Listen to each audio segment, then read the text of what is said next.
বন্ধুরা, আজকে তোমাদের ঝিঙে আলুর পোস্ত রেসিপিটা শেয়ার করছি। সম্পূর্ণ নিরামিষ। এর জন্য লাগছে বড়ি, পোস্তটা কাঁচা লঙ্কা দিয়ে বেটে নেব, আলুটাকে সিদ্ধ করে নিয়েছি, আর ফোড়নের জন্য দিয়েছি কালো জিরে। প্রথমেই আমাকে বড়িটা লাল করে ভেজে নিতে হবে, সেই জন্য কড়াইতে তেল গরম করতে দিয়ে বড়িটাকে দিয়ে দিলাম।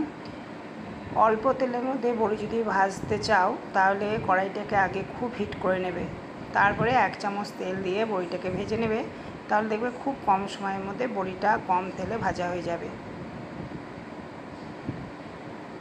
যারা কম তেল পছন্দ করো এই কথাটা ঠিক তাদের জন্য বললাম, যারা তেল বেশি খাও তাদের বেশি তেল দিয়ে করে নিতে পারো। বড়িটাকে ভেজে তুলে নেব।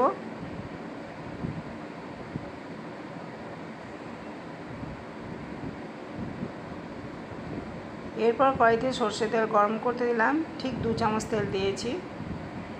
তেলটা গরম হলে এখানে আমি 1 চামচ কালো জিরে ফোড়ন দিচ্ছি।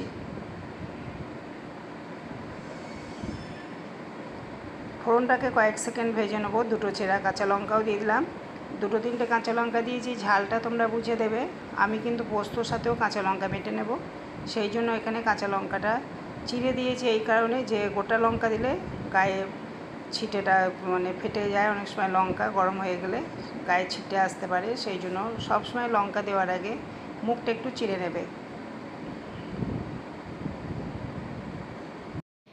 আলু ভাজতে ভাজতে একটা কথা শেয়ার করি, যখন পোস্তটা বাটবে তার 20 মিনিট আগে উষ্ণ গরম জলে পোস্তটা ভিজিয়ে রাখবে, এতে পোস্তটা খুব সুন্দর নরম বাটা হবে।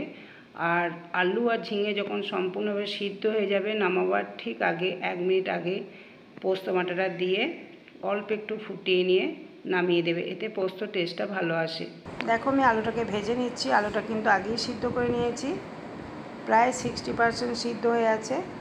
আর আমি এই পোস্ততে কিন্তু আলাদা করে জল দেব না, ঝিঙেতে জল এমনিই বেরোয়, ঝিঙেতে যে জলটুকু থাকবে সেই জলেই পোস্তটা হয়ে যাবে। আলুটাকে নুন দিয়ে বেশ কিছুক্ষণ সময় ধরে ভেজে নেব। হালকা হালকা রং ধরলে তারপরে আমি ঝিঙেটাকে দিয়ে আরও কিছুক্ষণ নাড়াচাড়া করব। প্রথমে ঝিঙেটা দিলে ঝিঙে থেকে জল বেরিয়ে যেত, সেই জন্য আলুটাকে আগে প্রথমে ভেজে নিলাম। এরপর ঝিঙে দিয়ে ভালো করে নাড়াচাড়া করে 5 থেকে 6 মিনিট ঢেকে রান্না করব, যাতে আলু আর ঝিঙেটা খুব সুন্দরভাবে সিদ্ধ হয়ে যায়।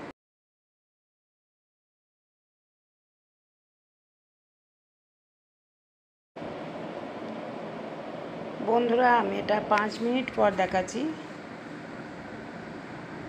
5 মিনিট পর ঝিঙেটা এই অবস্থায় এসছে, ঝিঙেটা অনেকটাই নরম হয়ে গেছে। আবারও একবার নাড়াচাড়া করে দিলাম, নাহলে পুড়ে যেত, সেই জন্য একটুখানি নেড়ে চেড়ে নিয়ে আবারও ঢাকা দিলাম। 2 মিনিট পর আবার ফিরে আসছি। আমি 2 মিনিট পর ফিরে এলাম। এখানে দেখো ঝিঙে আর আলুটা খুব সুন্দরভাবে সিদ্ধ হয়ে গেছে, তোমাদের সেটা দেখিয়ে দিচ্ছি। একদম গা মাখা মাখা হয়ে গেছে। এই অবস্থায় বড়িটাকে দিয়ে আর 1 মিনিট মতো, যাতে বড়িটাও একটু নরম হয়, সেই জন্য আবারও ঢাকা দিয়ে দেবো।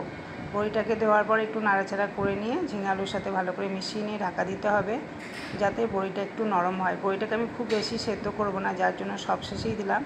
বড়িটা মুখে লাগবে, এটাই খেতে বেশ ভালো লাগবে, কচকচ করবে, এটাই খেতে ভালো লাগে। বেশি নরম হয়ে গেলে একদমই ভালো লাগে না।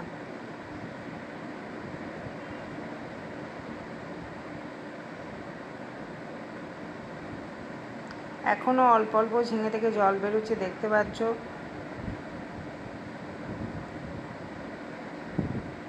সব কিছু সমানভাবে সিদ্ধ হয়ে গেছে।